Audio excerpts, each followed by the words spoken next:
Istanbul में होने वाली बातचीत में पाकिस्तानी वफ्द ने अफगान तालिबान के वफ्द को हतमी मौक़िफ़ पेश कर दिया।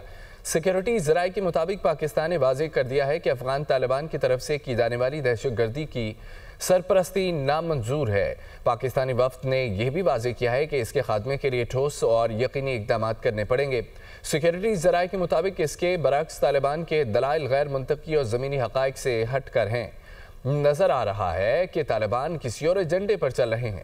ये एजेंडा अफगानिस्तान, पाकिस्तान और खित्ते के इस्तेहकाम के मफाद में नहीं है। मुज़ाकरात में मजीद पेशरफ्त अफगान तालिबान के मुस्बत रवैये पर मुनहसर है।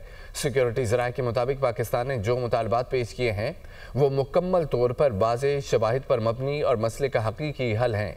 अफगान तालिबान की हटदर्मी, अदम संजीदगी और अदम ताउन दीगर अफ्रीकन खुसूसन मेज़बान पर भी वाज़ेह है। पाकिस्तानी वफ्द ने वाज़ेह कर दिया है कि हमारे दहशतगर्दी के मरकज़ी मुतालबात पर कोई समझौता मुमकिन नहीं। मेज़बान अब भी पूरी कोशिश कर रहे हैं कि तालिबान वफ्द ज़मीनी हक़ाइक़ और शवाहिद को समझे और संजीदगी से ताउन करे ताकि मुज़ाकरात नतीजा खेज़ हो सकें।